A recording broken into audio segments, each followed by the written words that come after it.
on this planet to do, and that's what I want you to do. So let me just get some stuff set up here so that we can kind of get comfortable and get ready. We're gonna have a great weekend. This weekend is gonna be so much fun. It's going to be focused on Black wealth and real estate, and we got experts coming through from all different walks of life. Miss Stephanie DeBerry, the one I'm going to introduce, is one of many, and there's so many other people that are really, really good at all different areas of real estate. And why are we doing this? Well, first of all, you guys may know. Let me ask you: has anybody give me a yes or no if you've ever heard me talk about the three pillars of wealth? If you've ever heard me talk about the three pillars of wealth, the three pillars of wealth are stock investing, entrepreneurship, and real estate. Those are the three pillars of wealth. Why is it important to understand the three pillars of wealth?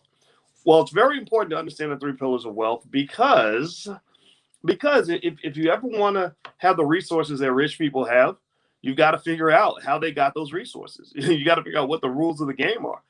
If you don't know where the money is, then how would you expect to ever have any money? If you don't understand wealth and study wealth, then why would you think you're going to have wealth? I don't study how to twerk, right? So if they had a twerking contest, I would probably come in last place. I would probably be in last place in a twerking contest because I don't study how to twerk. I don't know how to bend your knees properly and make sure your back is arched the right way. I don't know how to do none of that because that doesn't matter to me, right? So what's fascinating to me is that I see a lot of people who spend zero time studying wealth, zero time studying real estate, zero time studying where the assets are. And then they're surprised when guess what? They have no assets, right?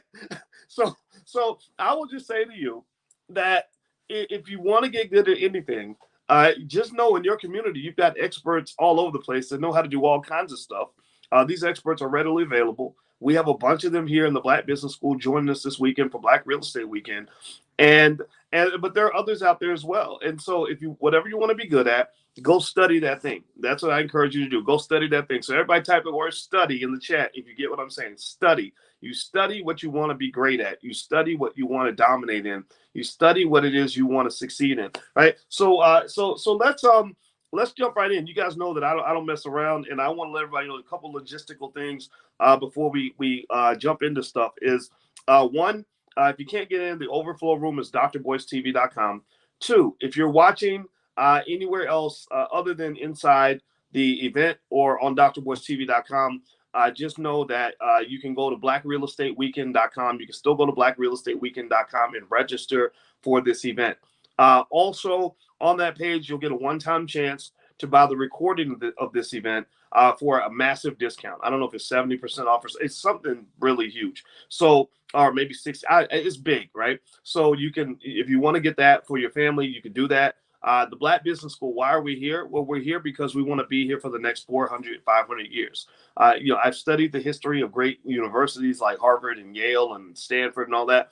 And I said, Black people, we need our own version of Harvard University. We need our own Yale. We need our own Stanford. A lot of Black wealth gets drained because of things like student loan debt. I don't know how many of you in here have been body slammed by student loan debt. Give me a yes or no. So all this debt actually drains a lot of Black wealth, probably to the tune of a couple $1 trillion per generation, I would imagine, being sucked out of the community, and it's just not working out. And so what we kind of believe, and this is what makes us different, among other things. We have about maybe 5 to 10 things that make us just very different from what you might get in college and things like that. Not simply just the fact that we have people on the faculty like Dr. Claude Anderson, the leading economic thinker of our generation. But in addition to that, we believe that you search for the solutions wherever they are. We also believe that in order to move forward, you can't be afraid to look backward, right? You can't be afraid to look back and say, where did we go wrong? Where are some areas where we could have thought it through a little bit? Maybe we could have processed things a little bit more. Maybe we could have examined the situation a little more strategically before we made the move that other people told us to make. All right. So everything we do is through the lens of Blackness. Everything we do is through the lens of Black wealth, Black economic development, Black, which ultimately leads to the real key. The real key is power. Right. The real key is power, which is deeply connected to freedom. Power and freedom are cousins. Right. A free person may not have power over you, but they've got power over themselves. right? A free person may not own everything in the building, but they definitely at least own their person. They own their property, right? Right. So power and freedom are deeply connected. People who are not free don't usually have much power, and people who have power are usually very free. So ultimately, the question that we have to ask ourselves in this whole conversation, and I want to really start with that high vibrational disposition so that we can really understand where we're trying to operate here. The key is not just, okay, I'm gonna go out here and make $1 million. If that's what you want to do, then God bless you. I hope you do it. The key is not, okay, I want to own 10 apartment buildings and whatever. That's great if that's what that's cool, but that's not really the final key. The key is not, just more vacations and driving a Lamborghini. Although those things are okay, the key is freedom.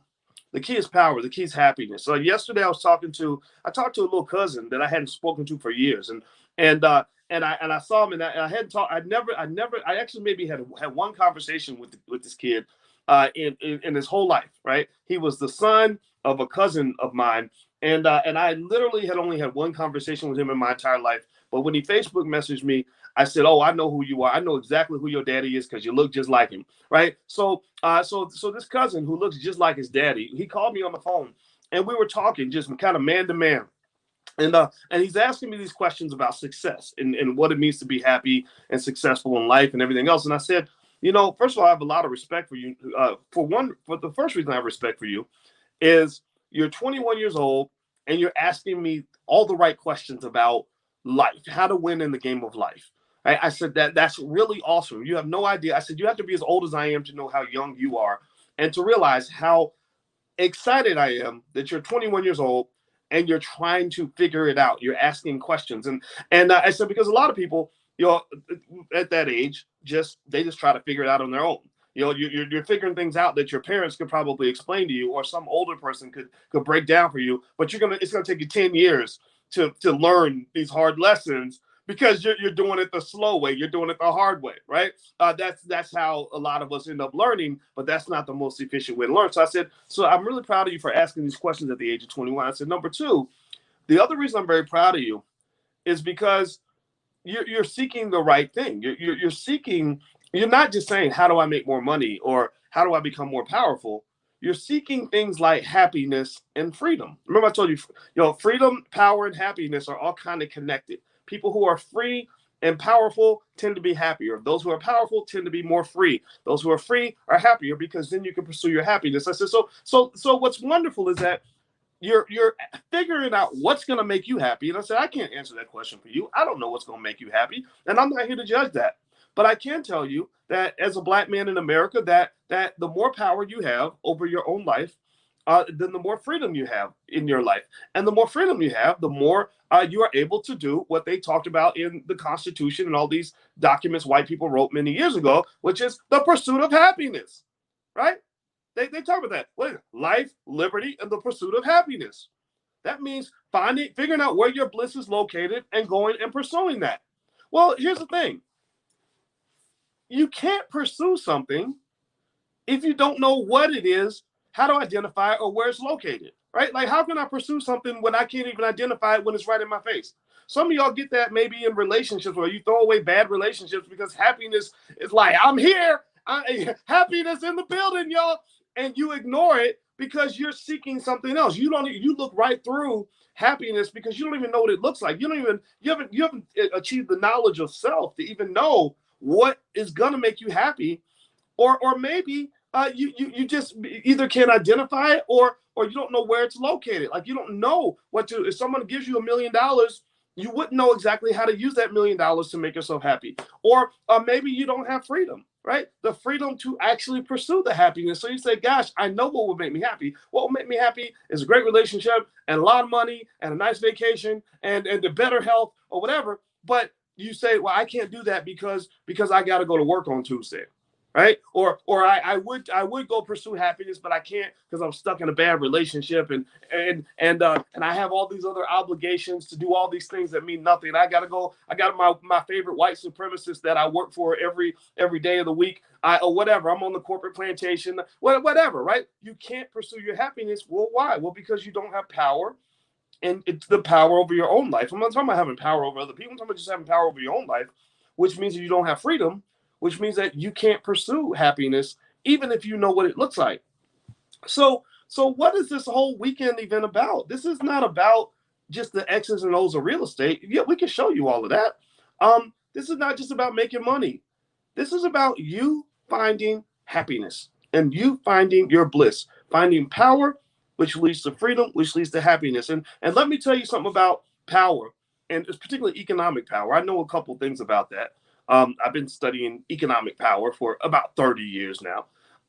The thing about economic power is that it's heavily connected to real estate.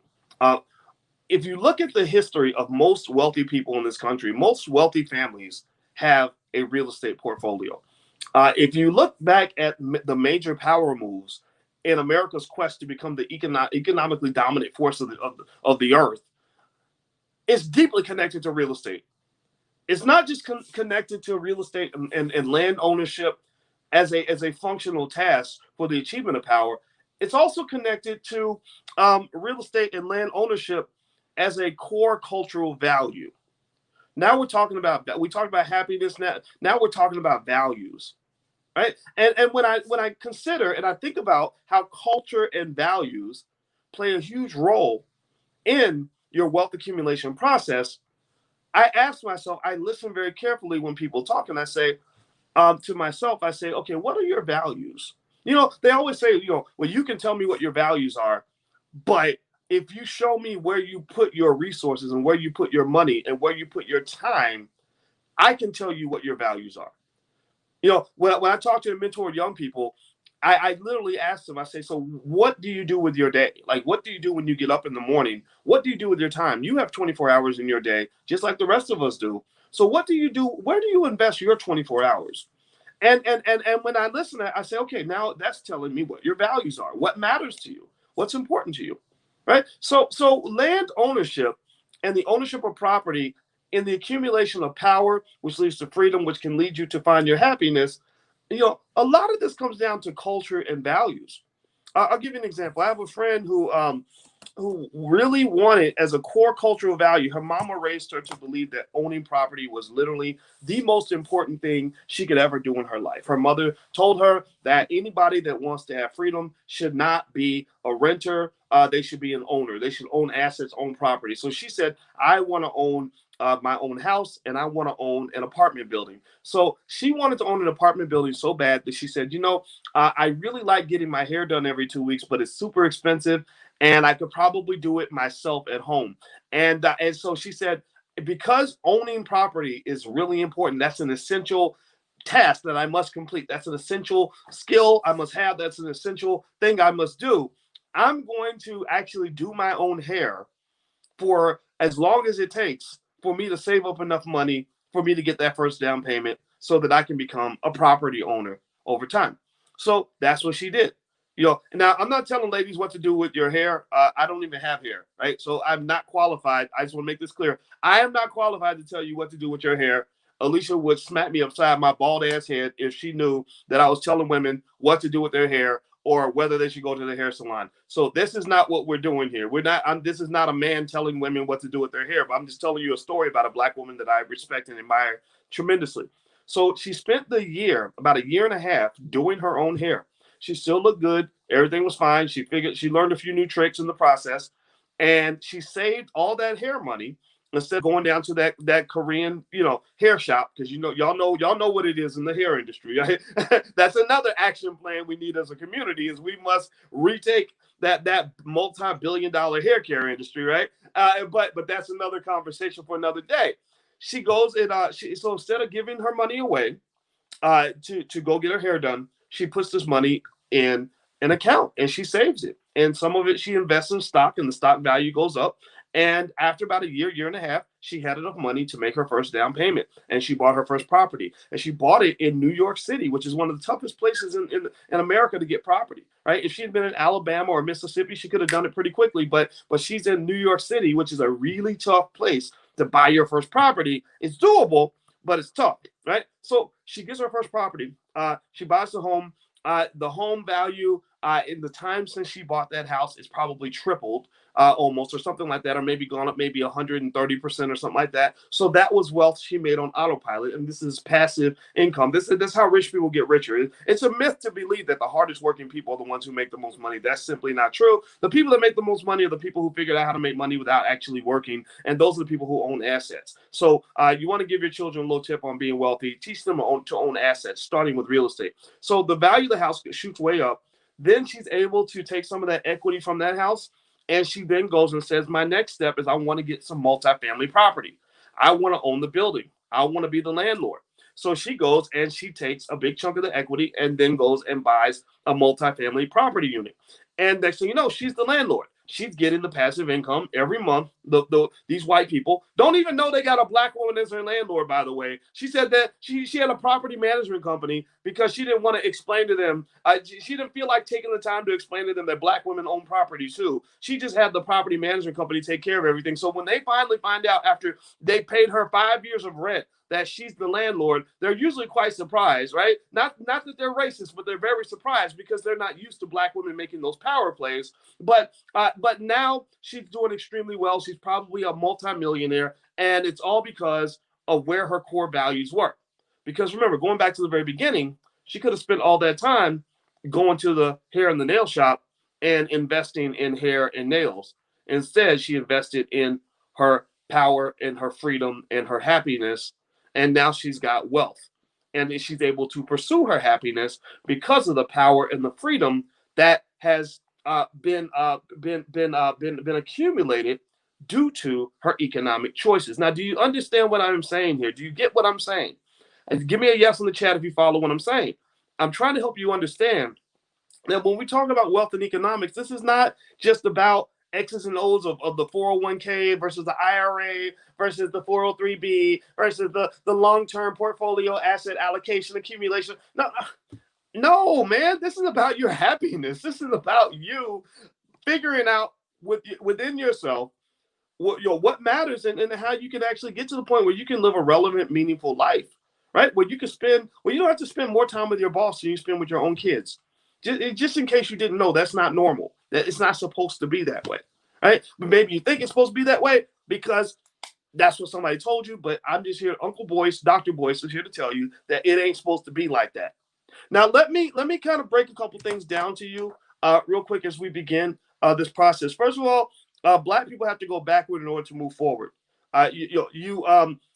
Just last night I was doing a podcast on drboycetv.com about the Negro Leagues, and I saw that Major League Baseball has finally acknowledged the Negro Leagues as Major League Two. Like they finally have recognized that the Negro Leagues should be classified as the Major League. So they're going to include all the Negro League stats and the Major League stats and the records and everything else, finally recognizing great hitters like Satchel Paige and stuff like that, who literally could outswing Babe Ruth even on a bad day. But fine, whatever. Okay, so finally you're acknowledging greatness when greatness was already there. That really bothered me. I'm going to tell you the truth. I'm going to tell you why it bothered me a little bit. It bothered me because when I think about the Negro Leagues, I think about one of the most economically tragic events in all of American history. I think about the Negro Leagues and the celebration of Jackie Robinson to be the same way you think about the Pilgrims and celebrating Thanksgiving, right? You think of that Thanksgiving was good for you, but it wasn't good for me, right? Thanksgiving was good for the white people, but not so good for the Black and brown people, right? Thanksgiving,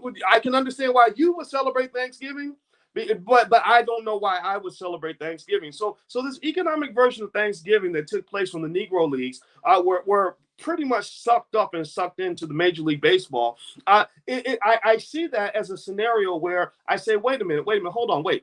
You mean in the Negro Leagues, we own the whole league, right? Now, 50, 60, 70 years later, we can't even own a piece of a team, right? So wait, in the Negro Leagues, we were the owners.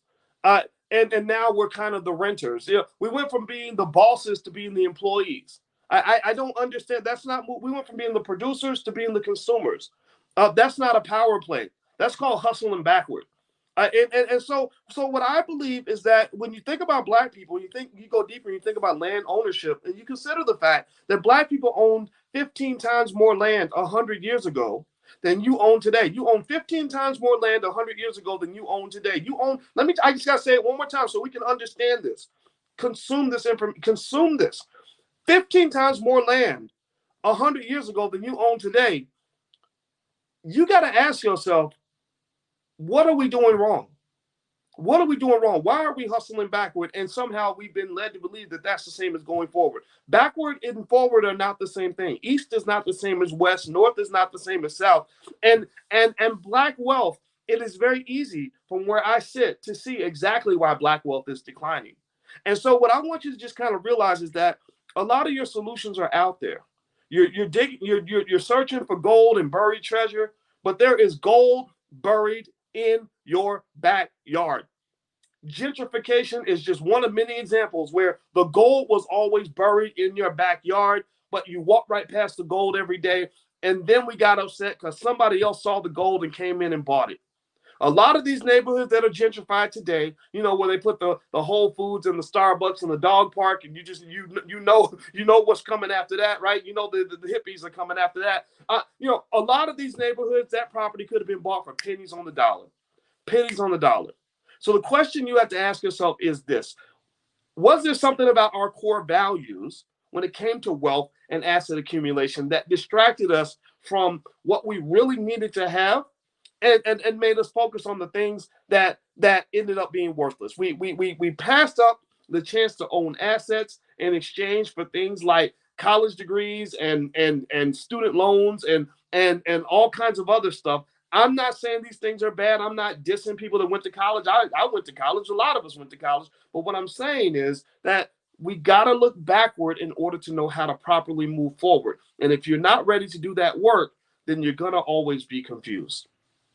Okay? Are we on the same page? Give me a yes if you understand what I'm saying. Give me a yes in the chat if you're with me on this. If you follow what I'm arguing here, the point I'm making. Okay, so why are we having the Black Real Estate Weekend? Well, because we want to figure all that out. And I'm going to say thank you. So right now, I'm going to say it probably all through the whole weekend. Thank you to Jessica Parker and Carmelita Turner and Taryn Donatian and Lawrence and everybody and all the experts that are coming through, because they pulled all this together. They did the work. And I hope I didn't forget anybody. If I did, I'm going to go back and make sure that I address them as well. We have a great team here at the Black Business School, an awesome team of people that are brilliant. They're always here to help you. They're Black first. They are 100% B1. They're all about Black wealth, and they're getting the job done. No government funding, no corporate sponsorship. Nobody's paying these bills. This is built by the Black community. This is for the Black community. So built by you, for you. And also thank you to the students who believe in us, because we are here to get the work done. And that's why we're doing the Black Real Estate Weekend. So I'm done talking. I'm going to go ahead and pass the stage on to Miss Stephanie DeBerry. Now, Stephanie was brought to me by Jessica Parker. Stephanie is she's an awesomely smart lady who seems to know a lot of stuff about a lot of stuff. And she's a real estate expert and is one of the many people. We have a series of experts. Remember, if you want to go fast, go alone. If you want to go far, go together. So we're doing this together. I'm going to come in, but then there's so many great people that are coming through. And when you get done, you are going to be a different person. You are going to have a different skill set. You're going to be a ton smarter than you were when you got here. So those of you who are watching from the outside, just know that some of these streams will be shut down. The overflow room is drboystv.com in case you can't get in. But if you want to come in and actually join the chat, go to blackrealestateweekend.com. That's blackrealestateweekend.com. So let me ask my team, are we ready? Is Mr. Berry ready? Give me a yes or no in the chat if you guys, because I don't want to actually hit the wrong button or anything. And so let me know if Mr. Berry's ready, and I'll go ahead and pass the mic on. Okay, my brother's waving, so I think that means that she is ready. So she's not ready. Okay, he's doing this. I have no idea what he's saying. So hold on. Yeah, that's because I know people can hear me. Voice can't hear me. Oh yeah, you know what? I didn't have my mic. I turned my mic off. See, that was what happens when I get the Holy Ghost. I got the Holy Ghost. So my bad. Okay, so what should I have heard that I did not hear? Pass the control over to Taryn, please. Okay, got it. All right, I'm passing the mic right now, and that's so funny. Wardrobe malfunctions or something. All right, so you good, Lawrence? You got it? Yep, we're good to go. All right, all right. So I'm gonna cut my feed off and let you all take over. All right. Take care, everybody. I'll be chiming back in again real soon. See you soon. Have a great weekend.